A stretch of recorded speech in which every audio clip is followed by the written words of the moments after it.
Gaarii eega qabxiyaadhaa Maqdashoodhaa fi Kaayiroon mardoo dhageetti jedhuun duratti waan takka gabaabsee irraa dubbachuu barbaada. Na uffolcha isin illee maalidha? Qaqqaalii babbareedduu ilmaan Oromoodhaa waa'ee sooshaal miidiyaa kana gubbatti kaa'amma waan irraa dubbannuuf dhiifnu illee beeknu haalli deemaa jiru hedduu nama jibbisiisa. Haala fokkataa tokko deemaa jira jechuudha. Yeroo gartee namni fuula silaa gara diinaatti deeffatu keessaallee yaa'ilee adda addaatu kaha. Waan dhiyoo kana olumaayii keenya sheeka keenya jaalatamaaf kabajamaa kaleessa galgala arganii waan sani viidiyoo tokko ka sooshaal miidiyaa kana ollee gad deemu suuraa Shaamin Ibroodhaa duriyyeen gaggaragalchitee oofaa jirtu. Waan kanni yeroo dheeraa irraa dubbadhee ture. Yeroo dheeraa irraa dubbachaa turre. Wanni deemaa jiru namni keenya akkitti ilaalu waan gandaan Arsii Harargeef Jimmaa Walloolansi akkasii ergaa guddootu duuba jira. Duula hedduu duuba jira jechuudha. Wannan ilmaan Oromoo guutuu keessanii jechuun barbaadu maalidha? Namoonni dhageettan guutuun jechuudha. Waan tokko yeroo isiin galte isnee qaccee qabannee fiiguun duratti yeroo isiin hagasin geenne xiqqoo san dhaabuu irratti haa dalannu isiniin jedhe jechuudha. Wanni kun gaafa inni yaadattanii asiin dura jaarraa abbaa gadaa farbi jana tanaa qaraniisu akkasuma abbaa Jifaar faa haga jiraal waaqoo guutuutiin baasutti hayyoota keenya suuraa garagalchuu haga jiraal Taaddasaa Birruu wannoonni akkanaa kun deemaa ture. Wanni kun yeroon isiin dhuftu yeroo rakkoon gara biyya teenyaatiif fuula deeffattu waan ergaa diinaa dalagan ummata kana adda qoodu akka waliin qabanne godhuuf deemamu jechuudha. Amma osoo namoonni guddaan waan kana dalaganii afaan irraa dubbannuu qabna. Duriyyee shiroof jecha intarneetii irraa kafalantu atteeshinii yookaan ilaalcha ummataa jijjiiruudhaaf kana dalaganii jechuudha. Namoonni waan kana dalagan wanni ilmaan Oromoo beekuu qabdan ergaa diinaa harkaa qaban. Yeroo wanni akkasii galte adda qoodamna. Garta kan laallu fuulli keenya gara biraa deebi'a. Ulumaa'iin duulli yeroo cufaa godhamu ulumaa'ii irratti yeroo rakkoon takka galee yoo yaadattan taate gaafa jalqaba muummichi ministeeraa gara hangoo dhufani Ustaaz Ahmadiin Jabal irratti duulli guddaan godhame. Haa ajjeefamu namni jedhe nama musliimaati Oromoo jechuudha. Haga intarvii dhiyeessanii Ustaaz Ahmadiin Jabal lubbuu teetiif biyyaa baate jedhanii gaafatan takka Turkitti maatii qabatanii deeman takka gayamee jechuudha. Ni beektan namoonni beektan. Namni Ustaaz Ahmadiin Jabal ajjeefamuu qabaa, du'uu qabaa, namni gartee Abiy mataarra nu baase isaa wanni hedduun ta'ee daa'imaa ture. Haga silaa namoonni diinii walitti qabuun namni silaa sheekaa marti waan kana gubbatti hirmaatan gahan jechuudha. Maali kun nama keenya dhiifamallee naa godha keessaa uummata musliimaa dhiifam guddaa isin gaafachaa jechuudha jechatar isin dhagamuun ni mala dhagamullee an dhugaa irraa dubbachuudhaaf duuban deebi'u jechuudha. Namni nu dadhabne kasilaa gartee hadha hiree argamte kanaaf fayyadamu halkanii guyyaa sa'a 24 jala jilbiiffatee hireetii argadhe waan dhabe argadhe jedhee nama caala nu uummanni musliimaa Itoophiyaa keessatti eenyullee caala namni gabroomenuu eenyullee caala ammallee namni bilisoomenuu jechuudha. Waan rabbiin akkana godheef hin beeknu nama keenya. Nama musliimaa radduunuu irratti lakkoofsa tokkoffaa jechuudha. Lakkoofsa tokkoff uummanni musliimaa. Namni laa ilaaha illallah Muhammadan Rasuulullah jedhe silaa wal qabata. Keenna kun kabii Itoophiyaa kuni keessaayyuu Oromoon jechuudha. Rakkoon isii amma Guraagee irratti namni aga Oromoo duulu hin jiru. Haga Oromoo namni Guraagee jibbuun agarreen. Ni yaadadha asiin dura Adaamaa keessa suuqii isii Guraagee ta'uuf dhaqanii saamanii caccabsanii waan margodhan Adaamaa keessatti jechuudha. Waan boru rabbi dur dhaabbatanii himtan qopheeffadha warri waan kana duuba teeteen dalagdan abbootiin qabeenya warri siyaasaa. Namoonni keenya Islaamaa ammoo doongodha rabbi sodaadha.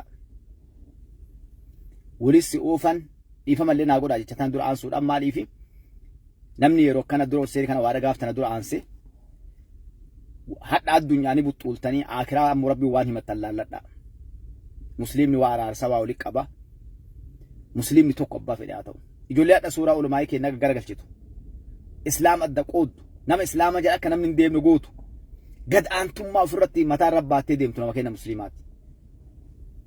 Namni amantii biraa qabu waaqeffataan, kiristaan, warra biraa hin agarre isaa waa laaqu isaa amantii ofiitii waa wal godhu jechuudha. Jala deema malee kenna nama amantii biraa qabu jala deema malee akka isa jala deeman hin godhu. Maaliif? Dhara dalaga, shira dalaga. Hizdiin nu keessa jira. Dhara. Diinni nu keessa ijaaree xaxee akka waliin qabanne uummanni musliimaa akka tokko hin taane biyyitu yoo uummanni musliimaa keessaa diigame ka diigamu beekanii laal bakka dhufanii nadha. Tumsa Filisxeen tumsa ICC CCdha akkana godhan Gibsi jechuudha. Warra shira innas doolara itti darbeetu kana dalagaa jechuudha. Bakka dhufanii laal mee harka maaltu nama qabee Shi'amiin Ibroo suuraa gaggara galchuu miti. Harka kamtu nama qabeettu ma hiixatee harkaan tuqa jechuudha. Harki kun nama onnee. Mee namni kun nama siyaasaa keessan seenan? Waan tokko waan nama kan harkuma kamtu si hiixatee suuraa nama gasgoo garagalcha. Garuu maal gootaree waan liqimsaa agartee caalu hin jiru jechuudha. Laalanii laal ija namaa ija uummataa waan hamtu akka uummanni hin dandeenye waan beekaniif irratti dalagan jechuudha. Nullee kana qabannee qaccee qabannee horiinaan hin godhin akkas. Yoo namni sirnaa waan akkasii dalage gabbaanii irraa dubbanna. Hujii nuu kennu haga nu agartee wal hin qabne haga nu wal jala hin deemne agarsiisu duriyyee gabbaasanii kana dalagan. Kaan irraa haa baanee oduu kana godhannee waa mara lafa keennee hujii nuu kennanii rakkoo hadha biyya galte kana akka nu dhiibnee tana iyyinuuf kana afaan nu kaane jechuudha. Kanaafuu gabaabdumatti olumaayii ta'e wanni an dhaamu osoo sagantaa kiyyaatti hin seenu ummata musliimaati wanni an dhaamu rakkoon nu bira jira ammallee rakkoon hadhallee ummata musliimaa bira jira. Nama jala deemuu malee wal jala deemuu hin beeknu. Amantii teennan tuffan wal ni tuffan gandaan wal qoon lagaan nu qoodan kana olumaayiin da'awaa godhaa gabbayaa iyyaa ummatatti man isin dhagaa rabbi sodaadhaa yaan itti himaa quraana hadiisaan jira kun dhukkubni kun akka biyya diigu dhukkubni kun akka gartee munaafiqni diinni gartee nu keessa galee akkanatti akka gaafa nabi rabbi alayhi salaatu wassalaam ka dalagamaa ture kana jechuudha dhalee kanatti dalagamaa jira. Munaafiqni akkanaa kun Somaalee biyya Islaama qofaa diige. Somaaleen ka isin diigamtee wal qabachuu dadhabdee bakka dhibba cabxee biyyi addunyaa tanarratti musliima qofaa Somaalee turte. Hadda namni akka isii amantii maraallaa qaban jiru jechuudha. Biyyi kalee akkasii musliima qofaa hadda amantii hin qabne hin qabdu. Kana ka dalagan munaafiqni hojii biriin dalagu. Diinni keenya hojii biraan dalagu.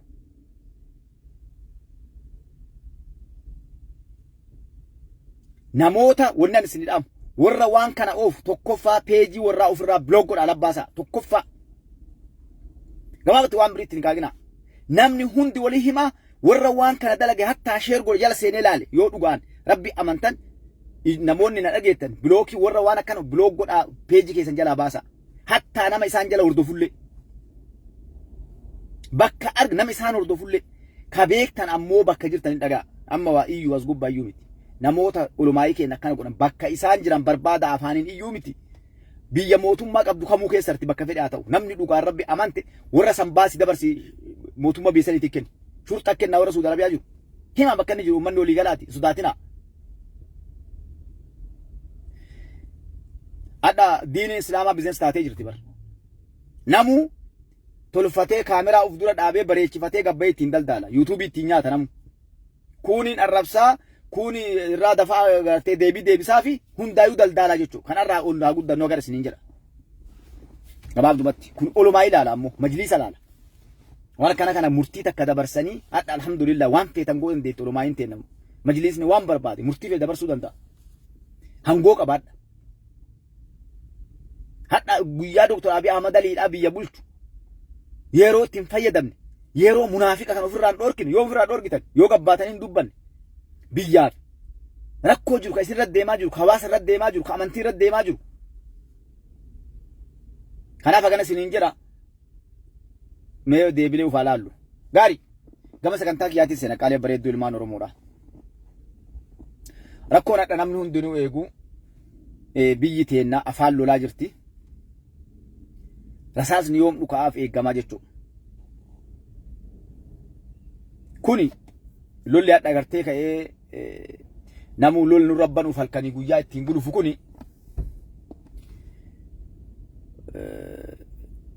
waan biraa irraan kaane rakkuma amma dubbannu keenyuma kanatu nutti hin gala.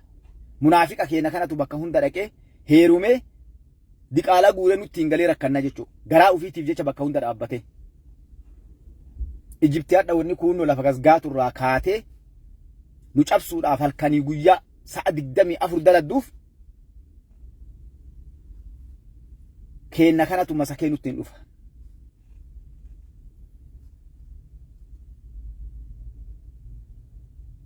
Biyya tana yeroo isiin xiqqoo ol jettee isiin miila lamaaniin dhaabbatte qaata qolaa itti godhanii sakalaa lafaan dhaan jechuudha. biyyi jaranna taphaami akka nu laallu kanaa miti. Kun keessaa dheessaa kan keessatti dardarri ala keessaa yaa'u jira. Keeniyaa, Suudaan bakka karaa argateen keessaa yaa'u jira. Oromoo baraa kun beekaa keessaa yaasan yaa'u jira keessaa. Kasaaree boru alatta fuudhee abarii ni beekani. Akka jiru luqqa'ee keessaa yaa'aa jira. Kun nu gurguratee diinaan nu dhufaa jira. Halkanii guyyaa kanatti dalagama maaliif nama haqaattu gara biyyaa dhufee biyya tanatu ol jedhee dhaabbatee ummata keenya abdii yoo horate jechuudha. Kanaaf rabbi lola kan nutti hin buusini. Lolli illee bu'u Itoophiyaaf harka mirgaati.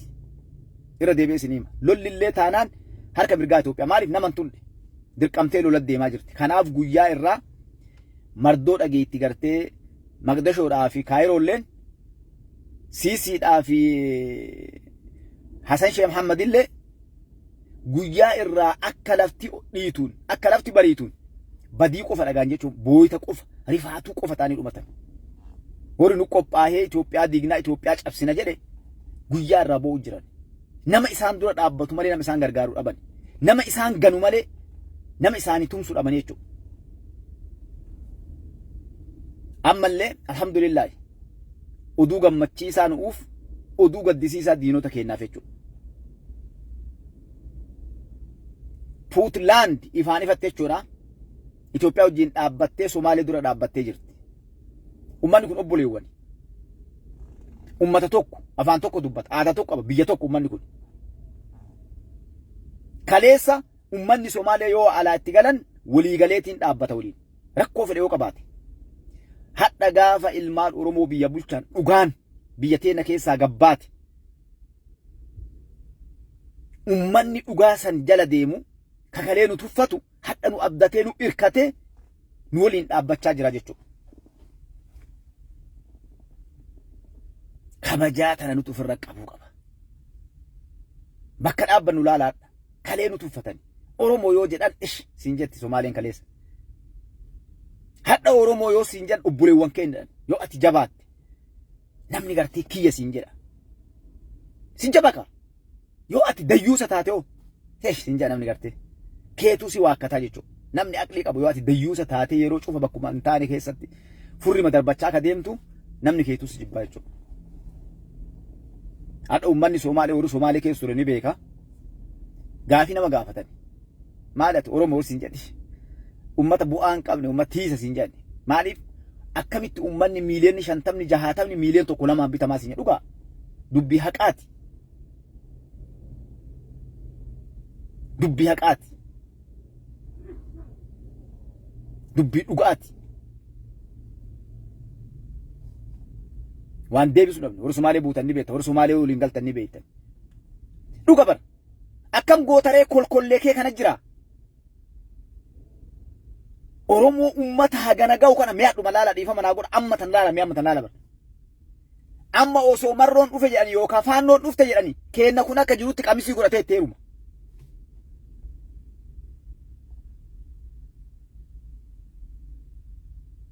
Barnama biriin warra kiristaanlee bar nama amantii ka islaamaa kana dadhabne.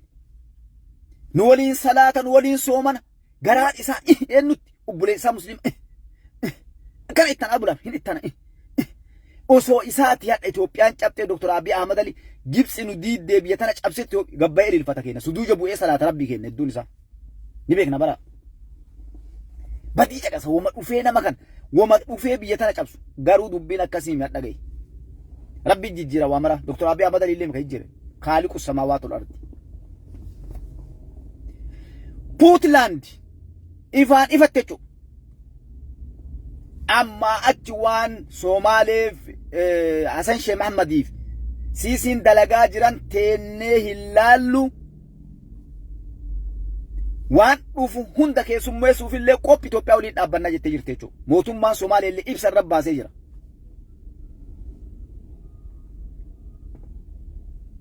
Hasan Sheekh Muhammad illee ibsa irra baasee jira jechuudha. Tankaarfii isin irra fudhannaa. Dhiyoo kan yaadattanii guyyaa 3-4 dura meeshaa lolaa Itoophiyaan Puutlaandii kennaa jirti jedhaniitiin dubbachaa turan. Waraanallee Itoophiyaan Puutlaandii seensiftee jirti jedhanii iyyaa turan. Puntlaandi maal fidarree teennee laallu jedhan meeshaan magartee Gibsi fiddee achi keessa buuserra ka'ee teennee laallu meeshaan hadha dhufee achi bu'u jiru kuni harka teeroristii seenee harka Alshabaab seenee nu diiguu nu balleessuu deemamaa jira teennee laallu ammaa achi waan dhufe hundaayyuu kan jedhu gubbaa gaame jechuudha. Itoophiyaan kagartee siisiini Suudaan dhaqee Eertiraa dhaqee Jibuutii qabatee Soomaalee bakka hunda fiigee kadhaa fi mallaqaa fi baajata mara itti baasee gaffiigu Itoophiyaan teettee rabbiin asuma tumsaaf laala. Somaalilaandii Puutlaandii uummanni Soomaalee cinaan akka jiru Itoophiyaa waliin dhaabbachuu jira. Lolli Itoophiyaan immoo soorasaa dhash jedhee Itoophiyaan bakkuma jirtu gartee adurree akka hantuuta eeddu beektanii adurree yoo hantuuta eeddu bara akka ajaa'ibaatti teettee eeddi. Xiqqoo mataa inni ol baafannaan qab gootee mataa qabdee Itoophiyaan akkasii jala galtee bakka hundatti waxi madii gootee fi eeguu jirte jechuudha. Rasaas takka qabu jettu qofa eeggatti Itoophiyaan.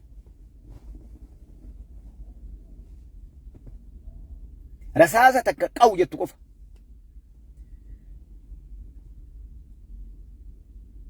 Achi biraa wanni isaan booyan maali? Bakka hundaa akkana ta'e asillee qabattee waraana hagana jira asillee maalii ta'e. Yes, lafti Itoophiyaan hin qabatin hin jirtu. Soomaaleen maqamaaf jirti malee hadha bakki. Kabaa waraanni Soomaaleen qabdu 13,000 wayi qofa jechuudha. Wanni amma bahe waraanni Soomaaleen qabdu. Kan Eertiraan leenjise qabatee, kan gartee Ijipti leenjiste qabatee, kan Turki leenjiste qabatee 13,000 wayi jechuudha waraanni Soomaaleen qabdu. Kan isiin Puutlaandii loltee, Somaaleelaandii loltee, Itoophiyaan loluu deemtu. Kana biratti mardoon itti gale haarawatti mardoon amma itti gale kabraa. Walgahii Ameerikaa keessatti deemaa jiru irratti Itoophiyaan kan dhiyeessite biyyoonni adda addaa dhiyeessan meeshaan ardhaa Ijipti fuuteetiin Somaalee keessa buufte harka Alshabaabii fi ICCdha seenee rakkoon guddaan gaffa Afrikaa keessaayyuu Somaalee keessa galuu deema kan jedhu waliigalamee irraa dubbatame jechuudha. Meeshaan garas fe'amaa jiru teeroristiidhaaf qophaawamee kennamaa jira kunno akkasi beekaa jedhamee jechuudha. Kunillee mardoo addaatti itti galee Somaalee. Isin dippiloomaasii dalagachoo Itoophiyaan akka nagootettee deemuuf dalagachoodhaaf halkanii guyyaa fiigaa jirti Somaaleen. Siisi yookaan ammoo Ijiptiin ammoo balaan isaanuma keessaa itti galee jechuun ammallee. Maaliif gaafileen namtichi gartee dhama'aan siisiin kun dhiyeessu uummatatti dhiyeessuu fi wanni uummata taasa'u uummanni gaafatu gargarte keessaayyuu mormitoonni yaada ummata afaan kaayanii Itoophiyaa loluu deemtanii yes. Yeroo cufaa bishaan Abbayyaa haga gaafa eegalamurraa eegalee keessaa yoo muummichi ministeeraa dhufe ni godha waan jedhe inni ni godha. Yeroo sanitti ni godha waan jedhe ni godha. Yeroo masan inni. Isin yoo inni akkas godhe akkana goona jettanii maal gootammaa yeroo maa nuki jibdan. Gaafii gugurdoo siisi afaan dhufte jechuudha. Already bishaan hidhee fixee itti fayyadamu jiran. Isin maal gootan? Akkas goona nuun jechuu malee. Yeroo cufaa akkas goona. Already xumure inni fixe.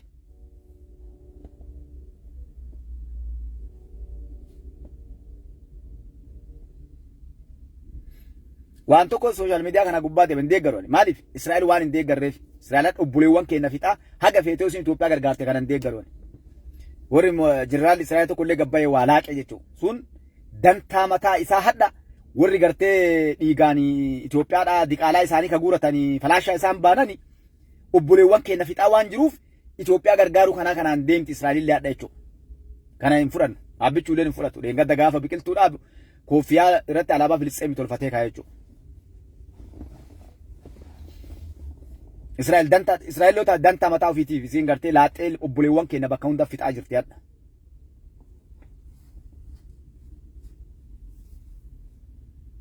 Alaa kulli haali namuu nuti hadha ka fudhannu siyaasaan hadha Itoophiyaan nu fudhannu alhamdulillah namni hadha Itoophiyaa bulchaa jiru harkaa qabu nama shara shanaafatee qamisii namaa godhatee biyya gurguree baankii biyyoota addunyaa keessa banatee maqaa biyya tanaatiin daldalatu miti nama biyya kanaaf yaadu hayyuu waa beeku ilma Oromooti nama nu aadaa isaa afaan isaa amantii isaa beeknu saba isaa gosa isaa beeknu kana biyya bulchuu jira haga namni kun karaa kana gubbaa jiru Itoophiyaa eenyullee jilbiifattu eenyullee sobamteetiin gartee karaa irraa kaleessaa baatee amantii takka qaqqabdee takka ol qabdee saba takka qaqqabdee takka ol qabdee teemtu Itoophiyaan dhaaga muummichi ministeeraa taayitaa gubbaa jiru.